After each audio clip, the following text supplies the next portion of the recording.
یہ جو عرش کے اوپر ہونے کے بارے میں جو بات آتی ہے اس میں یہ بھی آتا ہے کہ فی سمائے اللہ تعالیٰ فی سما سے پہلے فی بھی آتا ہے اور علی العرش تو اللہ بھی آتا ہے. سو مجھے اس کا پوچھنا تھا کہ اللہ اور فی میں ہم لوگ تصریح کس طرح کریں گے جب دونوں کی بات آ جاتی ہے کہ میں یا پر.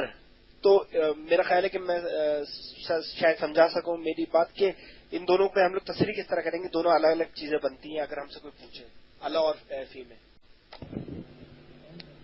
اچھا السلام علیکم، میری آواز آ رہی ہے کہ نہیں؟ بتائیں جی، آواز آپ بھائیوں تک پہنچ رہی کہ نہیں؟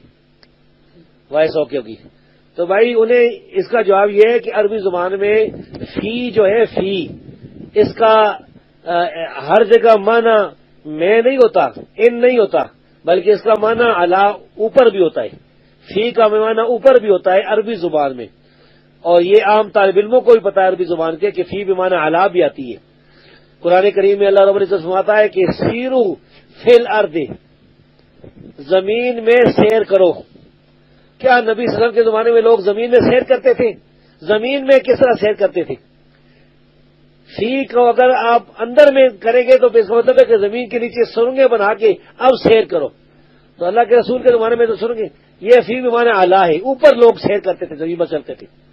اس طرح فرعون کا جو قول ہے کہ میں تمہیں جو ہے سولی دے دوں گا فی جذوع النخل، کھجور کی ٹہنیوں میں، تو ٹہنیوں میں نہیں، ٹہنیوں پر، ٹہنیوں پر باندھ کر اس نے وہ سولیاں دی ہیں ان کو جادوگروں کو.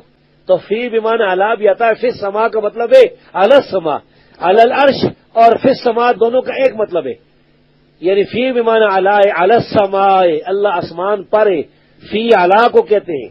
اور اس کی اور بہت سی مثالیں ہوں گی جو مجھے ابھی یاد نہیں آ رہی ہیں. دو تو مثالیں میں نے آپ کو فٹوفٹ دے دی ہیں، اور بھی بہت سی مثالیں ہیں. یہ تو میرے خیال ہے یہ شرح میں تعامل جو عام کتاب ہے اس کی نحو کی، اس میں بھی یہ مسئلہ لکھا ہوا ہے جہاں تک مجھے یاد پڑتا ہے. تو انہیں کہیں کہ بھائی تم عربی زبان سیکھنے کی کوشش کرو، اگر نہیں آتی تو کوئی بات نہیں، جاہل ہو اگر تو علماء سے رابطہ کرو، علماء سے پوچھو کہ فی بمعنی اعلیٰ بھی آتا ہے کہ نہیں. تو فی بمعنی اعلیٰ ہے یہاں پر.